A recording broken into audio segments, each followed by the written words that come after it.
I think we can all agree that we've seen people's metabolism slow down, right? Yeah, my mom is in her mid-80s and she's very healthy and active, but she says she has to eat less and less and less because she feels that her metabolism is slowed. It doesn't have to be the case. The proof is in the pudding. I'll say no pun intended on the show. But you can see through our community that individuals that have had weight issues all of their lives have now a fast metabolism, and you actually use food to burn fat. That's the problem. That's why I call this a revolution. Right. Is the problem is the diet industry has told us to eat less. It's actually about eating more of the strategic foods to actually increase your rate of burn. The metabolism is all based on micronutrients, which comes from one place and one place only.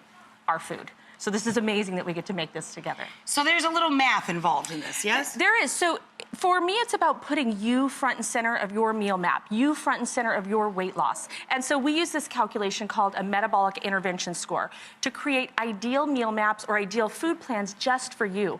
What happens is there's all these one-size-fits-all diets. I've been doing this for over 26 years, and I wouldn't be so successful in sculpting bodies if we didn't make it customizable.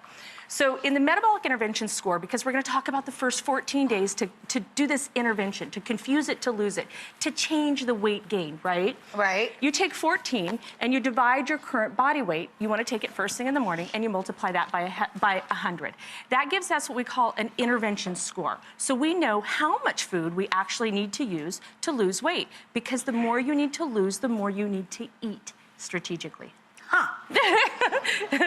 I'm glad I have the book, because I need to study. Our community, our community, one little part of our community just logged 2.5 million pounds of weight loss in the last 2 years. Wow. So, and it's all by eating food. It's all by eating delicious food. It's falling in love with it. So what do you do with that number once you get that number? So once you do that number, we create a unique meal map. It's A, B, or C. And with that meal map, the higher your MIS or metabolic intervention score, what happens is the lower it is, the more food you need to eat, because it's a percentage of your body weight that you want to lose in the first 14 days. I see. The second half of the book, though, has all the tools to keep it off for life, and also if you want to lose more. We have clients that have lost 100, 130 pounds, 45 pounds, 25 pounds, you name it in our community. It's happening through real food.